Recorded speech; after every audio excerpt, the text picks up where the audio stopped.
Desde nuestros estudios en Washington, Poder Latino. Bienvenidos a Poder Latino, hoy desde Miami, y nos hemos desplazado de la capital de Estados Unidos a esta ciudad al sur de la Unión Americana, porque hoy vamos a hablar de la relación de Estados Unidos con Cuba y de Cuba con Estados Unidos. Saben que al final de la presidencia de Barack Obama y como parte de su legado, el presidente Obama en su momento quiso restablecer las relaciones diplomáticas con Cuba, unas relaciones diplomáticas que estaban suspendidas desde hacía 50 años. Pues bien, la nueva presidencia, la de Donald Trump, ha decidido ponerle freno a esa iniciativa diplomática. Es decir, dar marcha atrás porque hay cosas al juicio del actual presidente que no justifican el acercarse a Cuba, el restablecer las relaciones diplomáticas. ¿Cuál es el estado hoy de esa relación entre estos dos países? En 2015, después de más de 50 años de distanciamiento diplomático, la administración del presidente Obama tomó la decisión de restablecer las relaciones entre su país y Cuba. El 14 de agosto de ese año se dio el gran paso y Estados Unidos reabrió su embajada en La Habana, todavía sin un embajador en ejercicio. La medida vino acompañada de una posterior visita al presidente Obama a la isla. Según la agenda del expresidente, el próximo paso era lograr que el Congreso levantara el embargo comercial a la isla. Esto no se ha logrado, pero la apertura de Obama sí tuvo como consecuencia el aumento de visitas de estadounidenses y la apertura de nuevas rutas aéreas y marítimas hacia la isla. Durante la campaña electoral, el presidente Trump prometió renegociar el acuerdo con Cuba. Sin embargo, hasta hace poco, la relación entre los dos países seguía siendo la misma. Las embajadas en ambas capitales estaban abiertas y operando. Pero en agosto de este año todo cambió.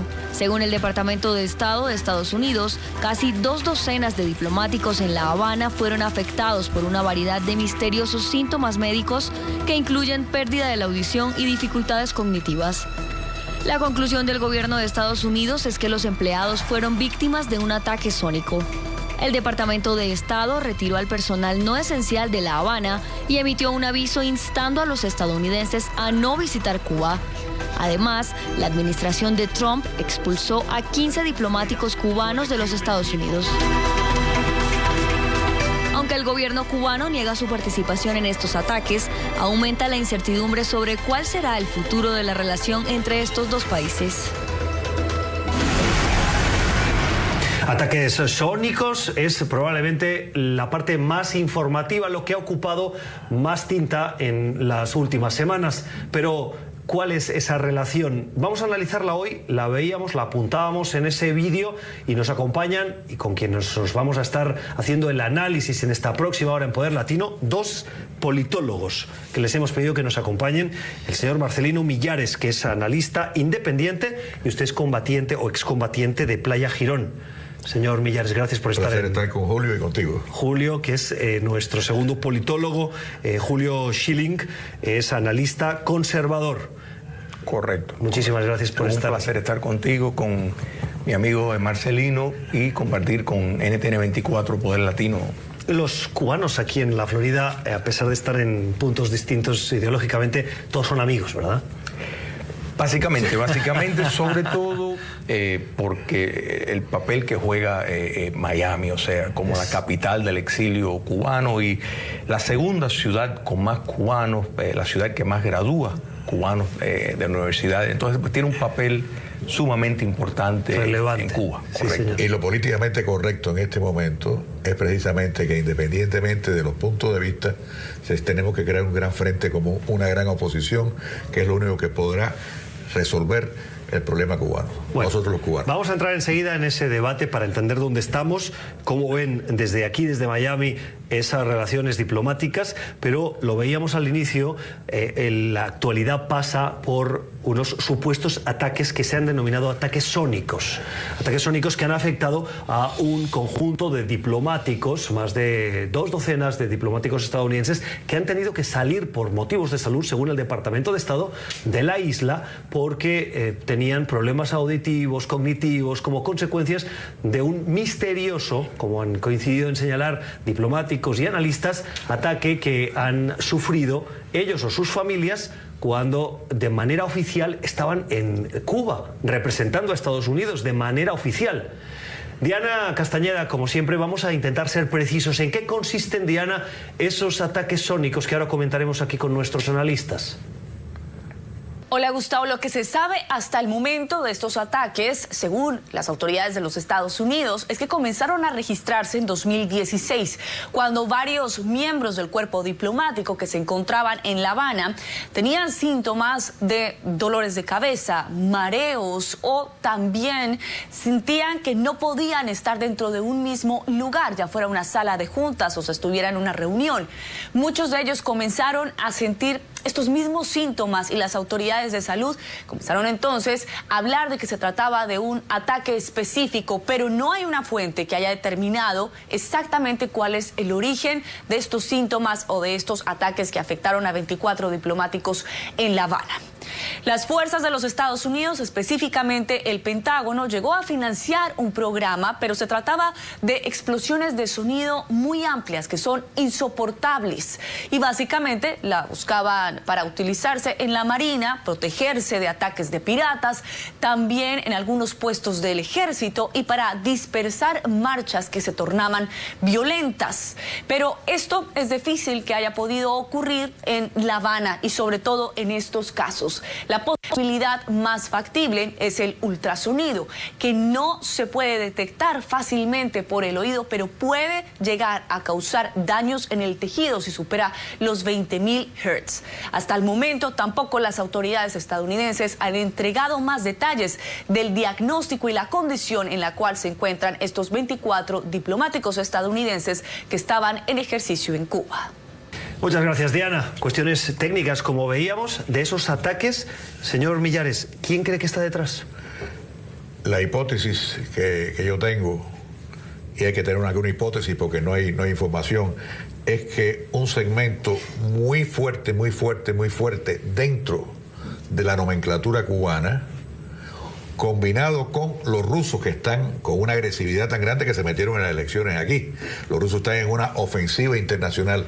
La combinación de esos dos factores es la que produce esos ataques, que es un ataque a los diplomáticos norteamericanos precisamente para producir el efecto que ha producido, y es que el gobierno norteamericano, que estaba en transición de Obama a Trump, tomara una nueva política, que es lo que ha pasado, que eso ha determinado esa nueva política. Lo que pasa es que eso me lleva a las grandes preguntas que hay detrás de esto. Si es, como dice usted, una facción dentro del castrismo, siempre he tenido la sensación, y así lo he leído, que la inteligencia cubana es una de las más eficaces del mundo.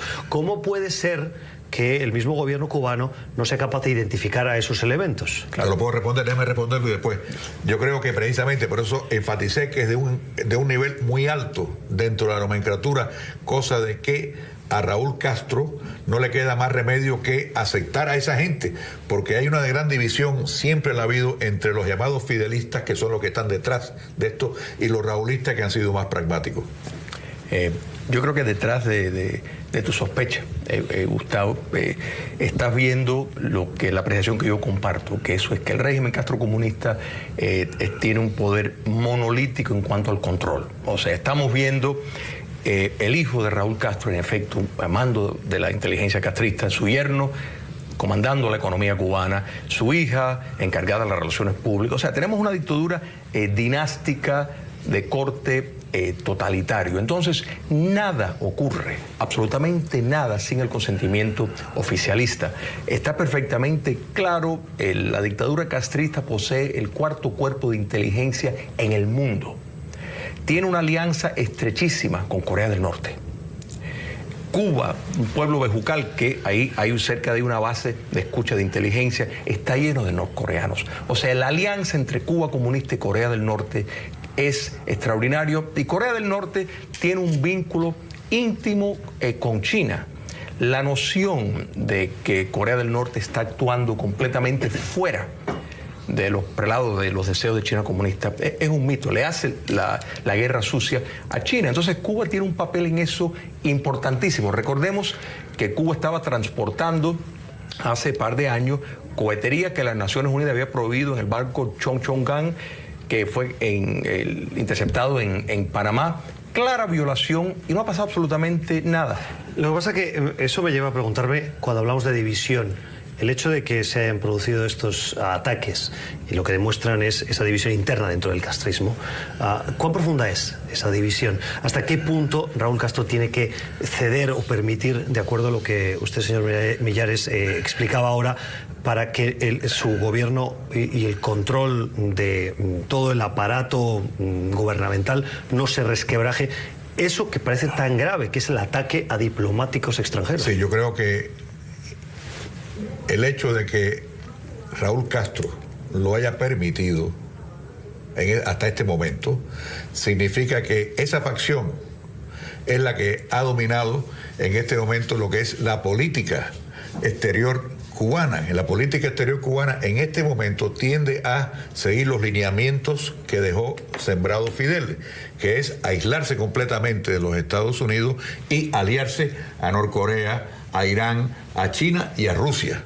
O sea, yo creo que hay una gran unidad entre todos esos poderes para atacar a los Estados Unidos. Por lo tanto, Cuba ha sido la que ha tomado la iniciativa de dar marcha atrás, no el gobierno de Trump, aunque el gobierno de Trump parece que iba en esa dirección también, porque aquí han habido grandes discrepancias en lo que respecta a cuál debe ser la política exterior de los Estados Unidos con relación a Cuba. Lo que pasa es que, bueno, muchos elementos sobre la mesa. Donald Trump, por ejemplo, si uno conoce la biografía de Trump, él se sabe que él era partidario precisamente de hacer negocios con la isla. Ahora, al frente de la Casa Blanca, ha tenido que cambiar su discurso y posicionarse con una política mucho más dura, pero él, como hombre de negocios, él siempre vio una oportunidad de negocio en Cuba y no le importó en ese momento, que era el mismo políticamente que ahora, el tener esa relación. Hay una contradicción, si me permite. Precisamente Donald Trump estuvo para hacer negocios en Cuba. Donald Trump iba a hacer una torre Trump en Moscú. Donald Trump sabemos que ha tenido no ha atacado a Putin todavía. Se sospecha que ha habido una gran relación entre los rusos y el equipo de Trump. Por lo tanto, ahí es donde está la contradicción, pues. Pero fíjate que la iniciativa de todo esto viene de Cuba. El ataque es de Cuba, ya bien sea el gobierno o ya bien sea una facción dentro del gobierno, junto con los rusos. Creo que sin los rusos no podrían hacer esto, pues la tecnología la tienen los rusos. Déjeme continuar haciendo de abogado del diablo. Si Cuba tiene una capacidad de inteligencia demostrada, Estados Unidos también la tiene. Donald Trump, entrando a ese juego de retirar diplomáticos, no está favoreciendo determinadas inquietudes más radicales dentro del gobierno del castrismo y por lo tanto le está haciendo el juego a los castristas a fin de conseguir algo? Es decir, ¿se está equivocando Donald Trump al tomar decisiones que van en esa línea o está siendo prudente y podría haber ido mucho más allá porque esto es intolerable? Yo creo que está cayendo en la trampa, pero bueno, dale. Mira, estamos hablando de un acto de guerra. Un acto de guerra que sabemos quién es el arquitecto, que es el régimen castrocomunista, irrelevante de quién fue el autor material. Si fueron los rusos, apoyados por los chinos, por los norcoreanos, por Irán. Eso, aquí lo importante es que... Pero para un ataque sónico, Cuba necesita tecnología. Por supuesto, pero eso no quita el hecho de que la responsabilidad recae sobre el régimen castrista, porque ocurrió en su territorio y hay que entender lo que representan las misiones diplomáticas, tanto la castrista que está en los Estados Unidos como toda embajada en Cuba comunista, y eso es una guerra de espionaje. Y lo más importante de todo eso es examinar y preguntarnos si ha habido un cambio de naturaleza del régimen cubano, y no lo ha habido. Lo que estamos viendo, tanto de Rusia, que bien coincido con Marcelo, que es un enemigo de la libertad. O sea, sin lugar a dudas, Vladimir Putin es un enemigo de la democracia y la libertad.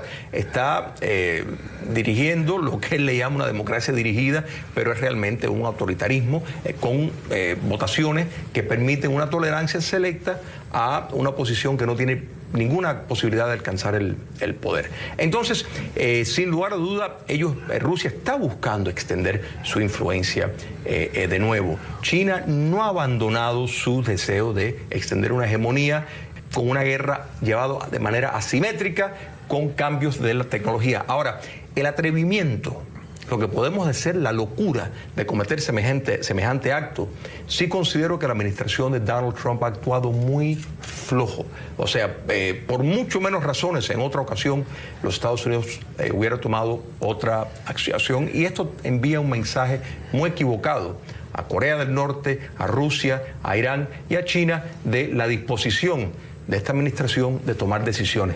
Tomando como buena la hipótesis que ustedes planteaban de que esto es responsabilidad de una facción interna dentro del castrismo, ¿qué estaría buscando esa facción más radical, más dura del castrismo, creando este conflicto diplomático?